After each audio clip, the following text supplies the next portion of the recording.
విషయంలో జగన్ మాటలను ప్రజలు నమ్మరని తెదేపా ఎంపీ కేశినేని శివనాథ్ అన్నారు. విజయవాడ, గుంటూరు, మంగళగిరిని కలిపి మహానగరం నిర్మించేందుకు సీఎం చంద్రబాబు అడుగులు వేస్తున్నారని చెప్పారు. విజయవాడలో నిర్వహించిన మీడియా సమావేశంలో చిన్ని మాట్లాడారు. రాయలసీమ లిఫ్ట్ ఇరిగేషన్ ప్రాజెక్టును అటకెక్కించింది జగన్ ప్రభుత్వమేనని విమర్శించారు. భోగాపురం ఎయిర్పోర్ట్ నిర్మించిన ఘనత కూటమి ప్రభుత్వానిదేనని చెప్పారు.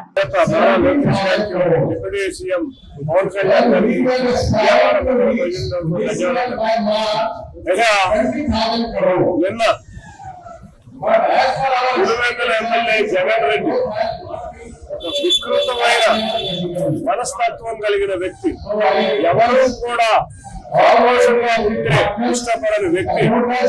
నిజంగా అతను నిన్న మాట్లాడిన మాటలు చూస్తుంటే ఎంత దారుణంగా నిజం రాని వ్యక్తి ఉన్నాడంటే అది జగన్ రెడ్డి. అతని మాసపుత్రిక సాక్షి.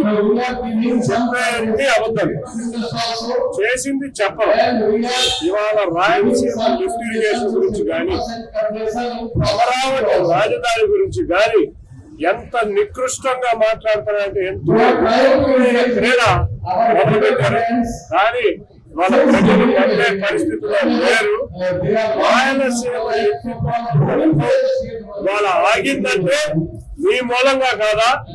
ఆ రోజు 26 కమిషన్ తీసుకోకుండా 925 కోట్లు ప్రజాధనాన్ని మీ అనుచరులకి కాంట్రాక్టుల ద్వారా కట్టబెట్టి రూపీ చేయడానికి వాడిన డబ్బులు తర్వాత హైకోర్టులో బిల్లు అది కూడా మీ స్నేహితులు తమ్ముళ్ళ ద్వారా వేయించి ఆ హైకోర్టులో స్టే తెచ్చుకుని ఇక్కడ ఆగిపోయిన దాన్ని ఇవాళ చంద్రబాబు నాయుడు ఆపాలని గంగోరు గంటలో సిగ్గుందా సిగ్గులేదా?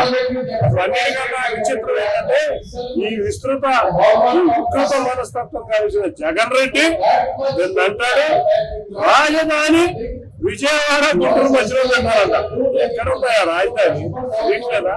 విజయవాడకి అత్యంత సమీపంలో కృష్ణా నది ఒడ్డున, అటుపక్క గుంటూరుకి సమీపంలో చక్కని ఇన్ఫ్రాస్ట్రక్చర్ తో రాజధాని కడతంటే ఇవాళ చేసే వేషాలు. ఒక రోజు అసెంబ్లీలో చెబుతాం నా 550,000 ఎకరాలు కావాలి రాజధాని అంటాం. మళ్ళీ అధికారంలోకి వచ్చినాక 3 రాజధానులు అంటాం. ఇవాళ అమరావతి మొన్నంలో ఎలక్షన్ ముందు విశాఖపట్నం రాజధాని అవ్వాలన్నాం. ఇవాళ కొత్త ధర రావాలి. విజయవాడ, గుంటూరు మధ్య ప్రజలు నీ కోటకు మాటలు నమ్ముతారనుకుంటావా? ఇవాళ ఆంధ్రప్రదేశ్ రాష్ట్ర ప్రజలందరూ అమరావతిని తమ కళల రాజధానిగా అనుకుంటున్నారు.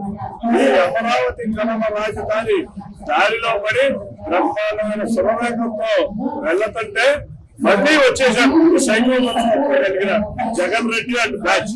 వీళ్ళు ఏంటంటే ఇవాళ రాయలసీమకు నీళ్ళు ఇష్టం ఉండదు, అమరావతి రాజధాని ఇష్టం ఉండదు, రియల్ ఎస్టేట్ ఇష్టం ఉండదు, లేకపోతే ఇంకేమీ ఇష్టం ఉండదు.